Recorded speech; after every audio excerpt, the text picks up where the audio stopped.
Draw this here.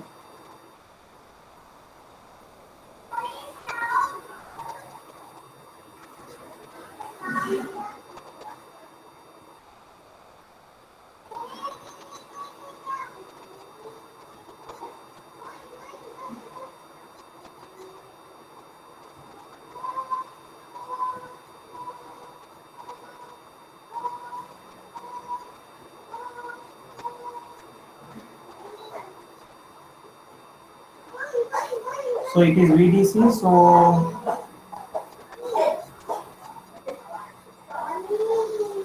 it is induction motor.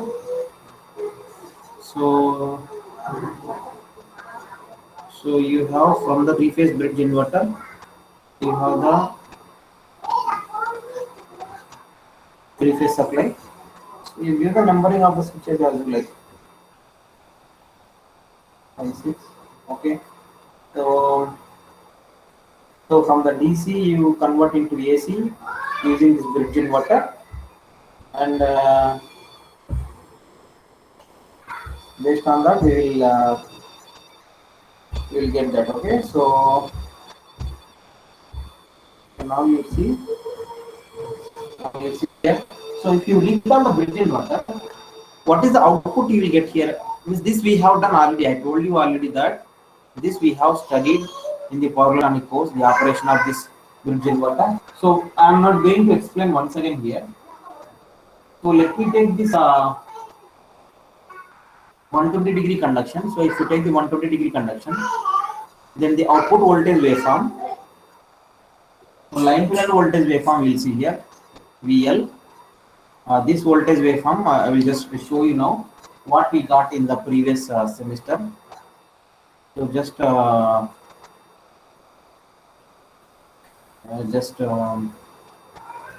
revise that part, then you will understand yourself.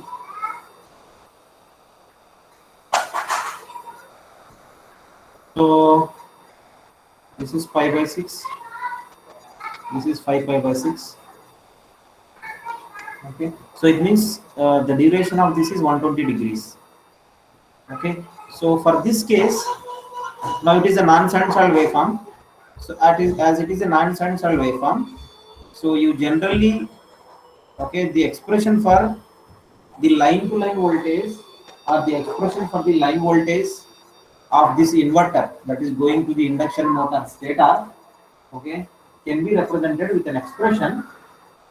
So as it is non-sinusoidal waveform, so you have to find out the expression in terms of the harmonic Fourier series. Using Fourier series, you will get that. So line voltage VL is equal.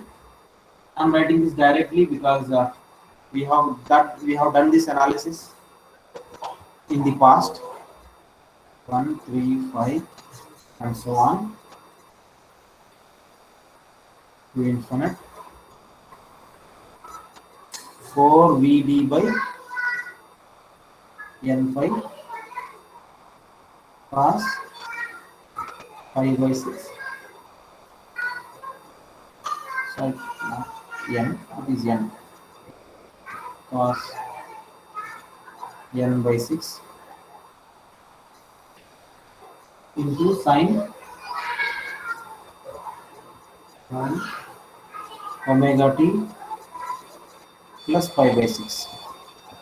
This is the expression you will get when you resolve this waveform into a sum of sinusoidal waveform using Fourier series. So you will get this thing. So now what you will do here is that when you do the simplification of this further,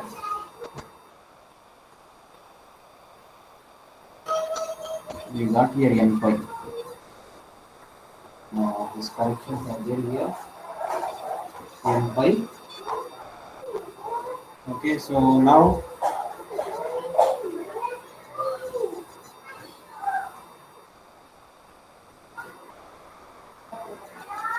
there is one more N here.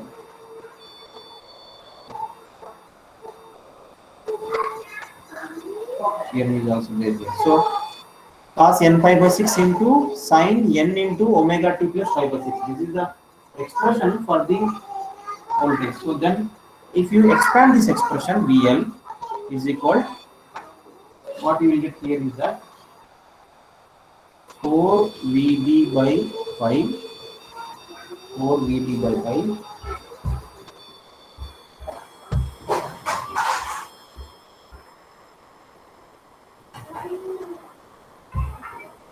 4 VD by 5, and so we will take n is equal to 1 first, then cos pi by 6 into sine omega t plus pi by 6. Now we will take n is equal to 3, then 4 VD by 3 pi, 4 VD by 3 pi, cos 3 pi by 6 into sine 3 into omega t plus pi by 6. This you will see, and so on. And so on. So now when you do the simplification of this, okay, because cos pi by 6, you know it is root 3 by 2. So if you do the simplification of this, what you will get the answer is that, I will write the answer here directly. Okay, so VL is equal to root 3 by 5 into VD sin omega t minus 1 by 5 sin 5 omega t minus 1 by 7 sin 7 omega t, and so on. Okay, so this you will get as the line to line voltage. Okay, for example, if you want to find out the phase voltage, what do you do? So your line voltage divided by root 3. So then you substitute in that, you will get that answer. So this is phase voltage.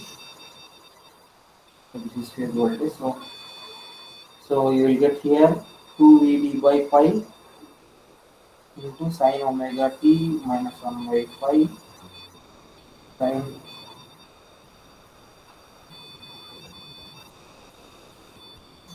5 omega t minus 1 by sin 7 omega t, and so on. This you will find out the expression. Now you see here the phase voltage depends on VD.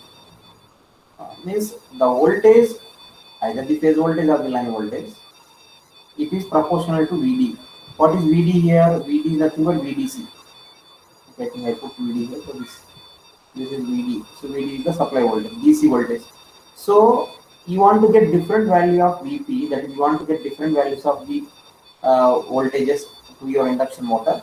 So you vary the value of VD. There is a logic here. Okay, now how do you vary this?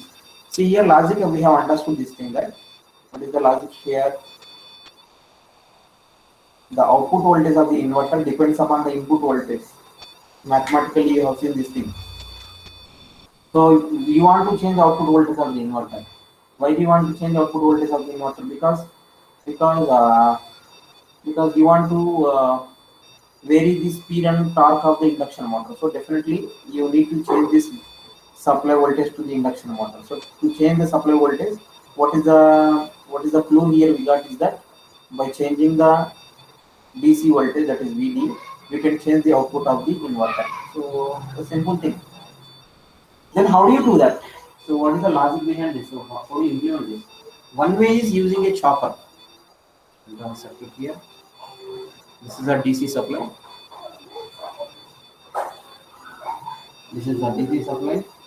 Okay. Then you have the inverter here.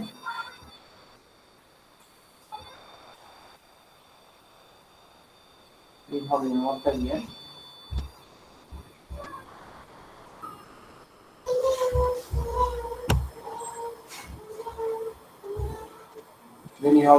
here.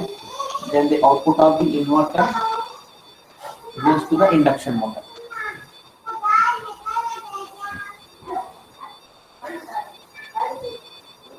So you see here now, so you will get the DC supply to the inverter, then the inverter will convert the DC to AC, and that goes like this. What we have seen here, the output voltage of the inverter depends on the input DC voltage. It means the voltage of the input to your inverter. So if we can vary the input DC voltage, then we can vary the output voltage also. So how can I vary this? Is that using a chopper. So we call the chopper. What is a chopper? It does. So a chopper. So your DC, a chopper is there. Then I hope you remember this thing that a chopper will convert one DC value to another DC value. So by controlling the chopper, the input voltage, that is VD, this is VD. The voltage here is VD. So this VD will vary by controlling the chopper. So if VD is varying, then V phase also varying. So you can get like that. Say for example, you don't have a chopper. Then in another words also we can see this thing that you have the inverter here. Then using induction motor, and then assume that you have a three-phase supply. This is the three-phase supply. So you have the rectifier here. This three-phase rectifier is there here. And now, of course, you will have the control rectifier. Remember now.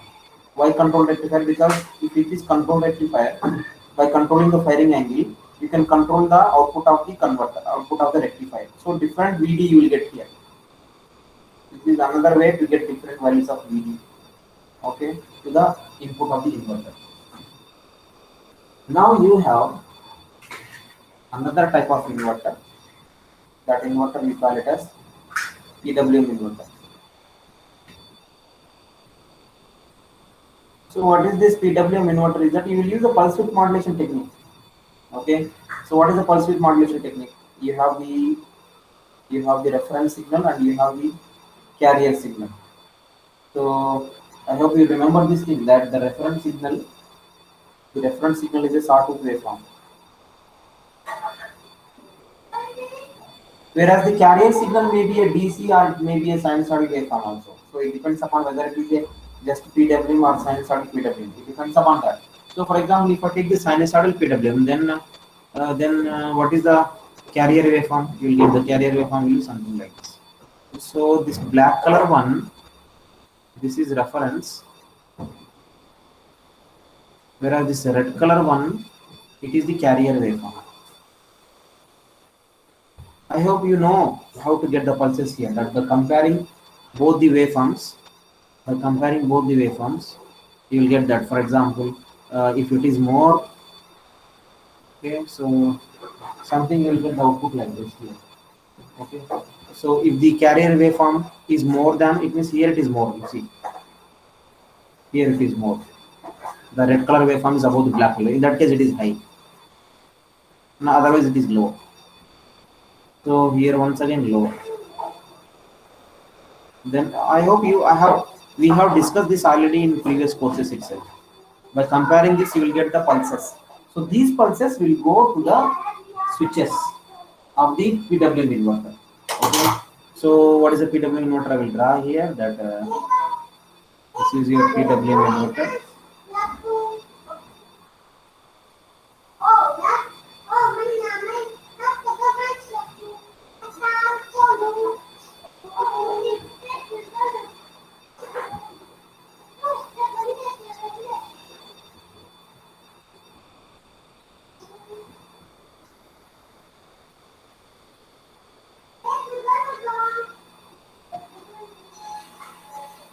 This is PWM inverter. So either you will get the DC supply directly, that is one way. The other way is that you may get the DC supply from a rectifier also. Okay, instead of having this DC supply directly, this is DC supply. So in this place you may have a diode rectifier. Now remember, now I have taken the diode rectifier, not this thyristor rectifier, because already you are controlling in the PWM inverter here, so you don't need a thyristor rectifier here. And then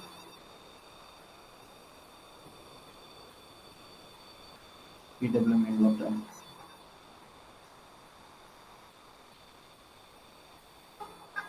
This is induction motor. So here you have three-phase supply. This is another type of PWM inverter. It depends upon how you are getting the DC supply. Whether you are getting the DC supply directly or you are getting from the output of a rectifier. Depends upon that a small slight modification will be there. So now you know very well that how do you see this reference waveform is fixed one. What is the variable one here? Carrier waveform is the variable here. So, so when the carrier waveform is varying, the pulses here varies. When the pulses here varies, the output also varies. That's it. So this way you can control the induction motor. Okay.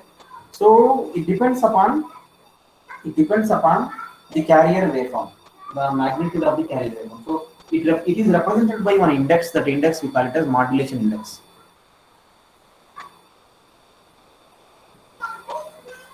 Modulation index here. What is it represents is that it is ratio of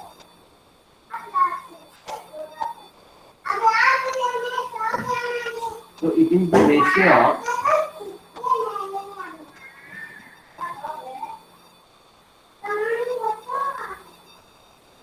so it is the ratio of amplitude of carrier signal divided by I'll write somewhere else here.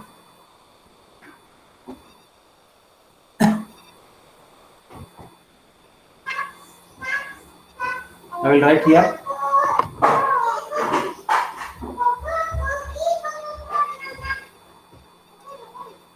the modulation index.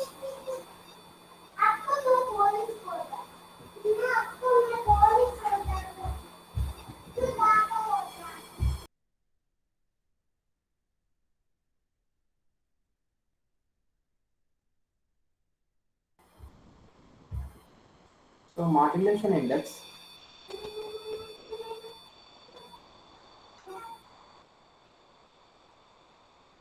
M is equal amplitude of carrier signal divided by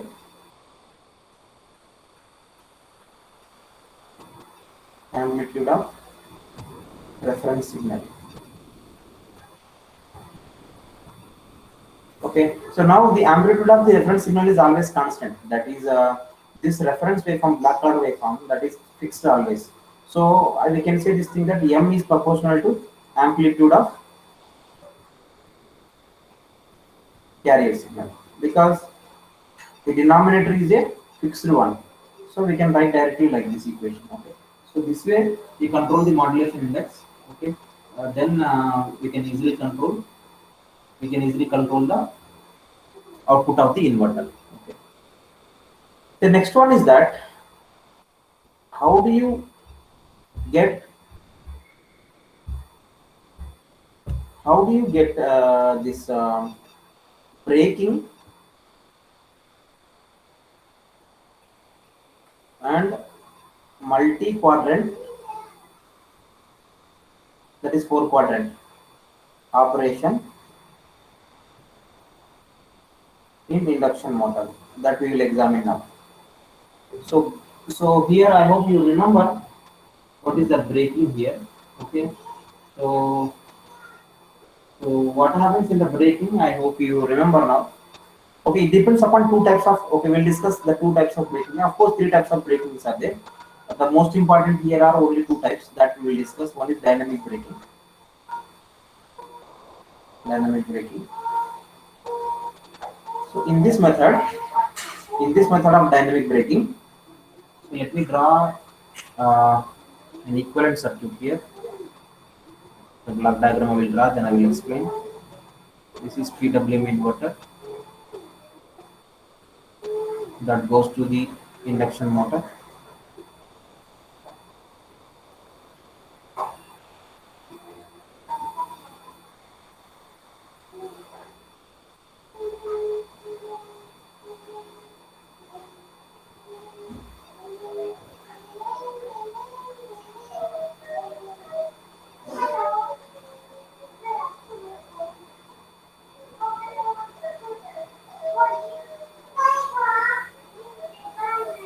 So here you have another switch one. Then here you have the diode bridge. This is your diode bridge. Then here you have the supply, three-phase supply. You see the operation here. The operation is very simple here. So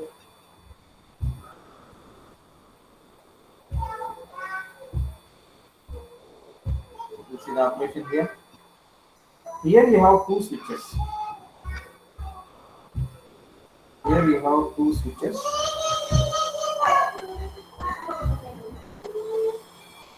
So here you have two switches, switch 1 and 2. Okay, so whenever you want to, for example, if it is operating as a motor. So if it is operating as a motor, switch 1 is closed for motoring. For motoring, switch 1 is closed. So this three-phase DC supply. Okay. Now 2 is open. Switch 1 is closed and switch 2 is open. Okay. For what? For motoring. For motoring, switch 1 is closed, switch 2 is open. So when the switch is closed here, what do you find out? This three-phase supply after the rectification will go to the capacitor here because this is open. So it will directly go to the capacitor. So this DC will be converted into AC. Okay. This DC will be converted into AC using the PWM inverter. So this operation takes place. So the supply is going from source to the load. That's motoring. Now for the braking condition, what you do is that for the braking condition, you open switch 1. Switch 1 is open. For the braking condition, switch 1 is open. Okay. So when the switch 1 is open, now already 2 is also open. So what do you find out here is that you will make the frequency of this converter, this inverter, you reduce the frequency of this inverter. So you reduce the sense part. I hope this PWM inverter, it gives AC, and AC has some voltage and frequency. By controlling the PWM inverter, you can control the voltage and also you can control the frequency. Say for example, I reduce the frequency. Say for example, so when I reduce the frequency, what will happen if I reduce the frequency? When F is reduced, okay, then your N also gets reduced. Okay, which N? The Ns synchronous speed is equal to 120 F by P. So your Ns will get reduced. Please see here. So your Ns will get reduced. So when the Ns gets reduced, what about Nr? Nr cannot get reduced immediately because of the inertia of the induction motor. Nr cannot be reduced immediately, but Ns can be reduced immediately because Ns is the synchronous speed. It depends upon the frequency. Now you reduce the frequency. How you are reducing the frequency? By controlling the PWM inverter, you reduce the frequency. Once the frequency is reduced, so the synchronous speed gets reduced. So once the synchronous speed gets reduced, what is the S value? S is equal to slip. Slip is equal to Ns minus Nr by Ns. So here in this case, you are reducing Ns value. When you reduce the Ns value, for example, if you reduce the Ns value below the value of Nr, then S becomes negative. S is negative now. If S is negative, then you will see yourself the voltage is negative, okay, and it has some consequences. So when it has some consequences, what do you expect? What will happen there is that it acts as a generator. It simply acts as a generator. So what is the logic? I hope you remember this thing even in case of the induction motors also, that when you reduce the synchronous speed below the rotor speed, or if the rotor speed is more than the synchronous speed, see here.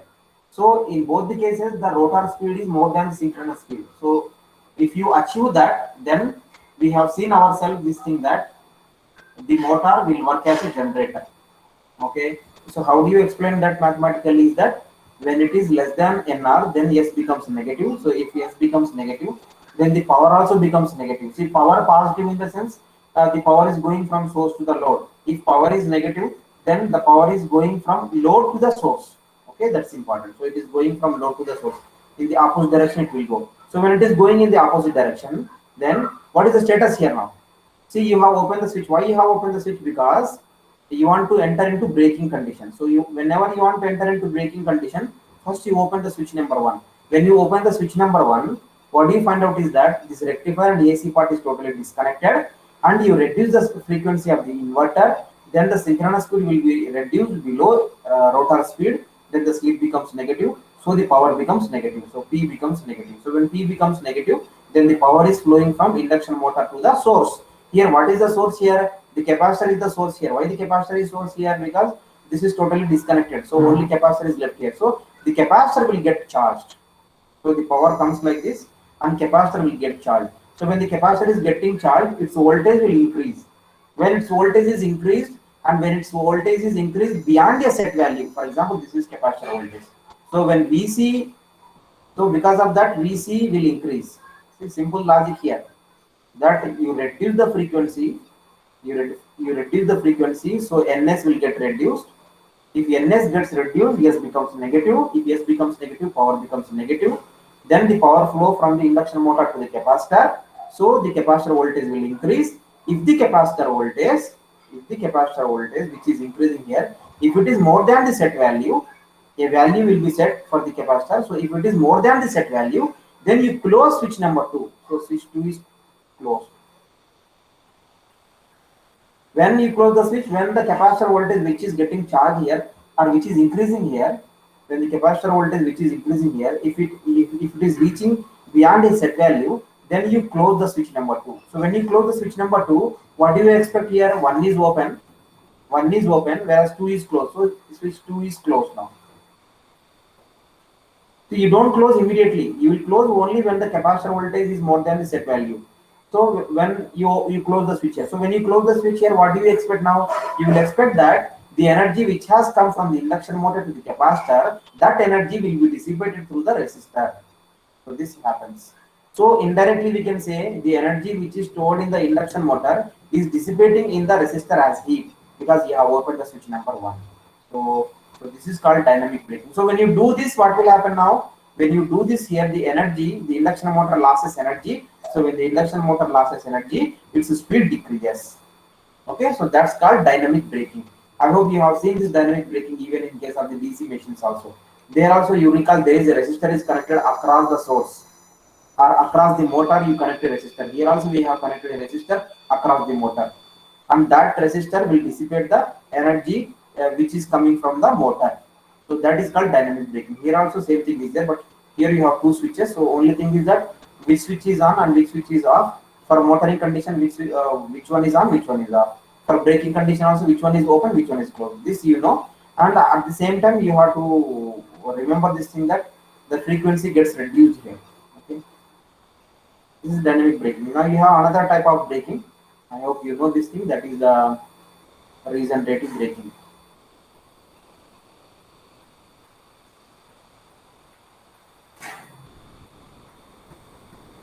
So in the regenerative braking, I will just draw the circuit diagram of the regenerative braking.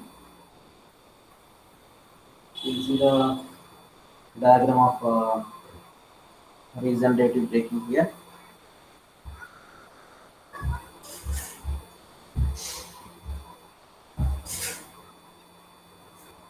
Please see this here. So we'll start from the end here.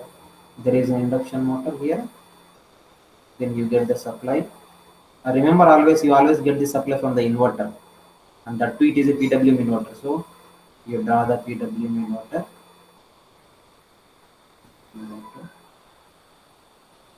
Now it is inverter number two.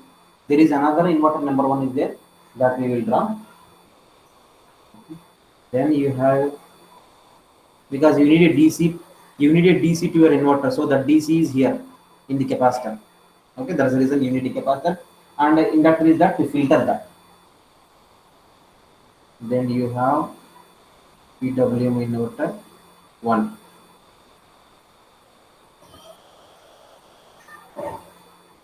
And then so, in the regenerative braking,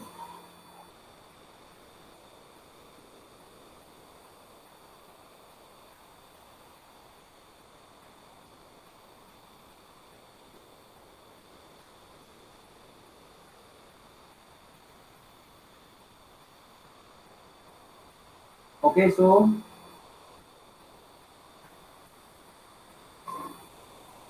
uh,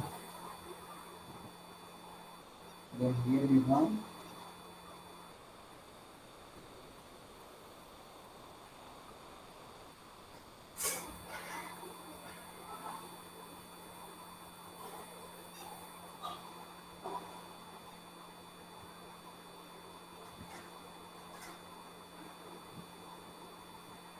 three-phase supply.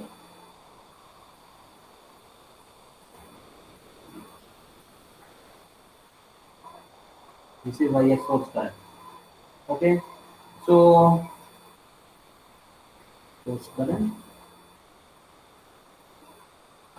Okay, and the voltage here is source voltage. So now I will tell you this one, this part, this extra part which you got here. Okay, it has a name. It has a name here. You can call that as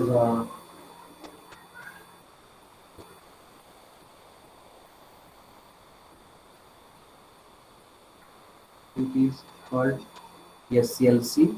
SLC in the sense synchronous link converter.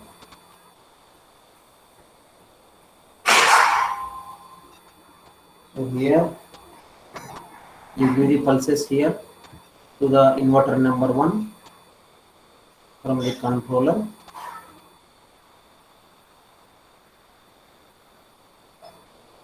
Plus minus.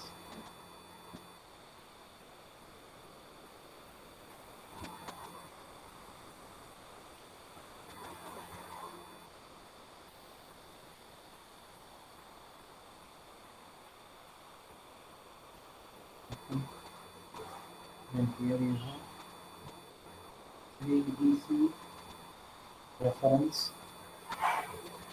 This. Then the error goes here. So this is a block diagram. So I will explain now the block diagram here. So this is regenerative braking. So I told you already, you might have remembered this thing, that regenerative braking in the sense, what is this regenerative braking is that the energy which is stored in the induction motor, it will go into the source.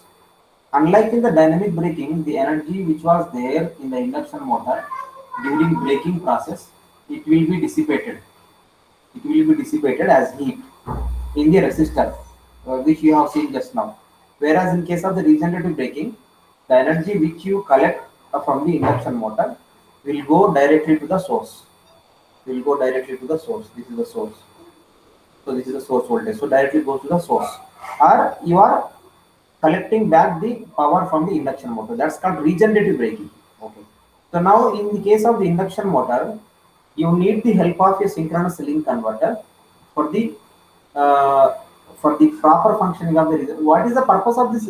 Now even without the synchronous link converter also, you can take the energy from the induction motor. Okay, that is there already. Even you have studied in case of the DC motor also, that without the synchronous link converter also we can perform this. But now what is the advantage of this SLC, synchronous link converter? What is the advantage of this is that this converter, now when you collect this, see, when you collect the power back from your, how do you do that? Same thing, that you reduce the frequency here, you reduce the frequency of the supply, then the slip becomes negative, so the power becomes negative. So you will find out the power fed back, it means the current is coming backwards here like this. When the current is coming backwards, now when you draw the waveform of that current waveform will be a non-sinusoidal waveform. That current waveform will be a non-sinusoidal. It may be of any shape. It depends upon some other components present in the converter. So it is a non-sinusoidal. So when it is non-sinusoidal, the current IS is also non-sinusoidal. So when it is non-sinusoidal, then what do you find out now? The source voltage is sinusoidal, whereas the current is a non-sinusoidal one. So you know that there will be definitely harmonics. So because of this harmonics, some more problems will arise. What this synchronous link converter does is that it modifies this non-sinusoidal current into a sinusoidal current. That's the main agenda of this synchronous link converter. So without the synchronous link converter also, the induction motor will give the power back to the source. But in that case, what is the problem you face is that the current, that is the input current, is a non-sinusoidal one. So if the current is a non-sinusoidal one, then there will be lot of harmonics. So, and you know very well what are the problems associated with the harmonics. So now to avoid this, we are using a synchronous link converter here. What is a synchronous link converter? It is a combination of the inductors. It is a combination of the inductors in series with the PWM inverter. So you have an extra PWM inverter in series with this inductor. So when you join like this and you take the sufficient value of L, so that what you find out is that the current Is will be a near sinusoidal. So if it is a sinusoidal, then supply voltage is also sinusoidal, Is is also sinusoidal. So there won't be any harmonics at all. Maybe there is a phase difference. Okay, that really does not matter to us.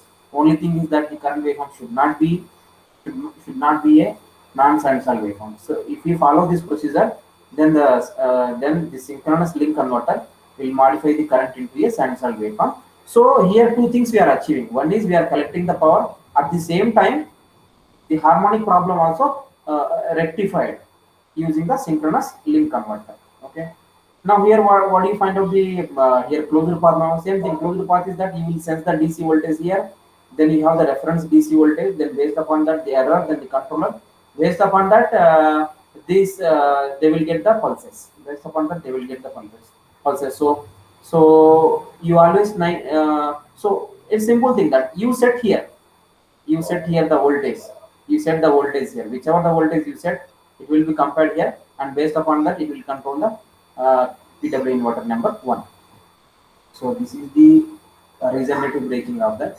Now in the reason, now see how do you operate the multi-quadrant operation. The other topic is there, multi-quadrant operation. So multi-quadrant operation means, so you will operate in all the 4 quadrants. That's it. So how do you operate in the all the 4 quadrants? Okay, this is torque, this is speed, minus t minus omega. So how do you do that? We have seen in case of the choppers how we can operate, or how we can operate the DC motor in all the 4 quadrants. We know very well this is motoring, forward motoring, and this is forward braking. This is a reverse braking. Sorry, it's not reverse braking, it is reverse motoring.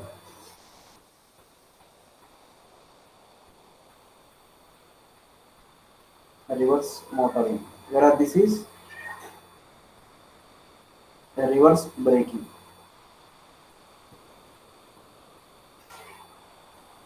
Okay, so forward motoring, forward braking, reverse motoring, reverse braking. So what is the logic here? How do you enter into braking? Just now we have seen this thing that you reduce the frequency of the supply that is going to the induction motor, then slip becomes negative, so power becomes negative. Okay, so it will enter into forward braking. But now you see in first quadrant and second quadrant the speed is positive. The first quadrant, second quadrant speed is positive, but the torque may be positive, torque may be negative. Okay, that is forward motoring, forward braking. Now the third and fourth quadrant, same thing will do, but except you reverse the speed here. So now I hope you know what is meant by reversing the speed. Reversing the speed in the sense the motor runs in the opposite direction. I hope you know how can we make the motor, induction motor, that is a three-phase induction motor, to run in reverse direction. One way is that you change the phase sequence. Now here, say for example, it is R, it is Y, it is B. Say for example, then what you do is that this R terminal you connect to Y, okay, R you connect R, you do one thing, both R and B you interchange. So you bring R to B and connect B to R. So change the phase sequence. I hope I don't need to explain much about this, about change phase sequence. Okay, I hope you know how to change. Just interchange terminals, interchange R and B. That's it. So change phase sequence. So if you change the phase sequence, I hope you might have studied in the induction motor that how do you reverse the direction of the induction motor of a three-phase induction motor by changing the phase sequence. By reversing the phase sequence, the rotation also gets reversed. So if it gets reversed, it enters into negative speed. So it enters into third and fourth quadrant. Once again, a third quadrant, it is motoring. So in the motoring condition, the supply comes from the source to the load. Once again, in the braking condition, what you do now, you reduce the frequency. Then once again, the slip becomes the slip becomes the slip becomes negative. So the power becomes negative. Then everything will be okay, done. So now you see, I will just repeat this multi-quadrant operations. What is this multi-quadrant operation? Is that you have four quadrants: 1, 2, 3, 4. So one and two, you see the speed is positive. So when the speed is positive, then you don't do any kind of changes to the phase sequence. You don't do any kind of changes to the phase sequence. So then the power comes from the source directly to the induction motor. That is the first quadrant. In the second quadrant, what you do is that in the second quadrant you reduce the frequency, so that the speed becomes negative, power becomes negative. So the power flows from induction motor to the source. This happens. Now third and fourth quadrants, before you go to the third and fourth quadrants, what is the situation you find out in third and fourth quadrants? The speed is negative. So if the speed is negative, I hope you know how to reverse the direction of the induction motor. For the three-phase induction motor, to reverse the rotor direction, you reverse the phase sequence. So this is RYB. So you reverse the phase sequence. That is, you make it as RBY. RYB, you make it as RBY. So when you just interchange any two phases, then it becomes a reversed phase sequence. When the phase sequence is reversed, obviously the speed is in the reverse direction. That is, the motor runs in the reverse direction. So the omega becomes now minus omega. So it means either now you can operate in the third quadrant or you can operate in the fourth quadrant. If it is in third quadrant, same thing. You don't do anything except reversing the phase sequence. Then the power comes from the source to the load. Whereas you see here, when you, it depends you here. The third quadrant, torque is also negative, omega is also negative. So omega is negative in the, that is speed omega. Yeah, omega is negative in the sense you reverse the phase sequence. Omega is positive in the sense you don't change the phase sequence. When do you have torque positive? Torque positive in the sense you don't do any kind of alterations. Directly source will go to the source, will give power to the load. Whereas when you want to make torque negative, then you reduce the frequency. So I will write here omega positive. It means positive phase sequence. Positive positive phase sequence in the sense RYB you take it as. Omega negative in the sense negative phase sequence. You reverse the phase sequence. Then the third one is torque is positive. Say for example, torque is positive in the sense, what do you do whenever you want to have positive torque? That Ns greater than Nr. Okay, N is greater than Nr. So you have to do like this. Whereas when you want to have torque negative, then you make sure that Ns is less than Nr. How do you achieve Ns is less than Nr? In general, Ns is always greater than Nr. But how do you achieve Ns less than Nr is that by reducing the frequency. That's the logic. So these are the four. So now the four combinations, you see you have four quadrants. So based on that, you go ahead and you will get the multi-quadrant operation. Okay. So then we will solve a simple Sir, numerical problem. Yeah, please. sir, in the above case, when torque Yeah. is negative, it's motoring, no, sir, in third quadrant. Yeah, it's motoring. Did I say it is braking? No, sir. Uh, Okay. Yeah, please tell. Yeah, is it visible? The screen is visible? yeah, sir, it's visible. Yeah, please tell now. Where is that here now? Yeah, torque is In the negative, case, speed is. Yeah. can we say like this, sir? When torque is positive only, it's motoring. When torque is negative, it's all braking. And in the case of third and fourth quadrant, when torque is negative, it's motoring, sir. See, when torque is negative, see, one thing I will tell you. See here. Uh,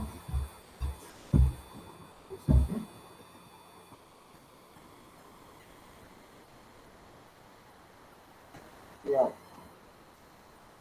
see, someone is continuously rising. Bhan Prakash, I think. Okay. Now you see. Okay. Now you are saying, okay, what you are saying is that if torque is positive, we can say it is motoring, and when torque is negative, we can say it is braking. Are you Braking. saying this thing? Are you saying this Yes. thing? Yeah, Yes, but sir. one thing I will tell you that actually motoring condition means, I will tell you, motoring means what do you mean by motoring? Power, power is positive. Am I correct? Can I say like this? Power is positive. Yes, sir. So power is positive in the sense, what does that mean? It's Uh, taking power. yeah, power, yes, correct. We can take taking power. So whenever, not only this motor, okay, any load, you take fan, lamp, or any kind of load, the general convention is that if in that load power is positive, then you can take it as a load. If the power is negative, you can take it as a source. Yes, am I correct? Yes, sir. So motoring condition, power is positive. You agree with me? Yes, sir. Yeah, okay. Braking condition, power is negative. You agree with me? Yes, sir. Okay. So if you agree with these two things, then you see yourself. Now, what is power? You have a formula for the power. I think it is T into omega. Am I correct? Yes, yes, sir. Okay. Now you see yourself. So to have power positive, to have power positive, what should be the values of T and omega? Either both are positive or Eight. both are negative. Am I correct? Yes, sir. So T may be positive or T may be negative. Am I correct or not? So T may be positive, in that case omega should be positive. T may be negative, in that case omega should be negative. Am I correct? So for the motoring condition, you may get positive T or you may get negative T. Yes or no? Yes, sir. Similarly, for the braking condition, okay, power should be negative for the braking. In this case, if the power should be negative, then either T is negative or omega is negative. Anyone should be only anyone should be negative. The other should be positive. Am I correct or not? Yes, sir. So in this case also, T may be positive or T may be negative. Am I correct or not? If T is positive, then definitely omega should be negative. If T is negative, definitely omega should be positive. Am I correct or not? Yes. So now you see that for the braking condition, T may be positive, T may be negative. For the motoring condition, T may be, so you cannot say this thing that the earlier assumption which you have taken, that if T is positive, we can call it as motoring. If T is negative, we can call it as braking. No, it is not correct. Okay. So which parameter you will take as the base is that power you take, not the torque. Okay, power is positive, then only you can take it as motoring. Now whatever may be the T may be negative, T may be positive, we don't need to worry about the torque. We need to worry about the power only. So power is positive, motoring. Power is negative, it is braking. You understood now? Yes, sir. Okay, okay, okay, okay. Then we will go and solve this problem. Okay. So I think I did not complete the question yet. So let me complete the question. Then uh,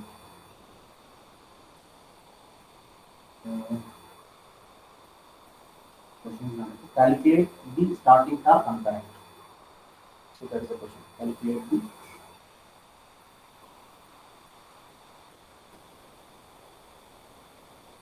torque and current. Yeah, now we will read the question here, that a star connected squirrel cage induction motor has the following ratings and parameters: 400 volts, 50 Hz, 6 pole, 1500 RPM, R1, R2 dash, X1, X2 dash, everything has given. The motor is controlled by a voltage source inverter at constant V by F ratio. Okay, the inverter allows a frequency of 50 Hz. Calculate the starting torque and induction motor. So how do you find the solution here is that starting torque, we have to find out the starting torque formula. So that you require the equation which we have studied somewhere else. Okay, that we will bring here first of all. Okay, so 3 by omega s Vs square. Vs, see here, see please, Vs in the sense V phase square into R1 plus R2 dash whole square plus X1 plus X2 dash whole square into R2 dash. So this you will find out. Now please here, you don't find out any S here. Slip you don't find out because Because for starting torque, for starting S is equal to 1. I hope you know this thing. So that S is not here. So we made S is equal to 1 already, and I have got this equation. Now please see here now. What else we don't know, what we know? First of all, omega S. How do you find out the omega S? So omega, so angular frequency you have to find out 2 pi n by 60. Okay, then how do you find out n? N can be given as 120 f by p, because omega is the synchronous speed. It's very important. So 120 into, I think the frequency is 50 and it is 6 poles. So it becomes 1000 RPM. Check yourself. It is 1000 RPM. So we got omega S value. Then R1, R2 dash he has given directly in the problem. R1, R2 dash. X1, X2 dash also he has given. Now what is the only thing which you don't know? V phase. So how do you find out the V phase? Now we have to see whether it is a star connection or delta connection. So as it is a star connection, okay, and the line voltage he has given in the problem as 400 volts. Okay, so 400 by root 3, then you will get the phase voltage. So everything you know, then you can substitute directly in the starting torque. So if you substitute directly, you will get the answer. So I don't want to tell the answer now, like please, because okay, I will write the answer here. TST, when you simply when you substitute all these things here, it becomes 51.5 newton meter. Please check yourself whether this is correct or not. Only thing is that you substitute everything you know there. Then next, what he is asking, what is the starting current? So starting current, you recall, just recall that.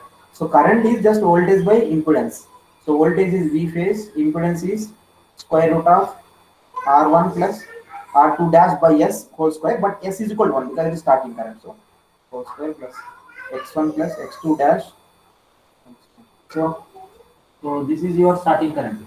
Voltage by impedance. In the impedance, you make S is equal to 1. So then you substitute everything, 400 by root 3 R1 not everything you substitute, you will get the answer 24.47 ampere. That's it. It's a very simple question. Okay, to understand here. So you remember the equations of all the maximum torque, starting torque, and okay, any other torques are there. So you remember full load torque, rated torque, all these equations. If anyone can remember them, you can easily solve this problem. Okay. So now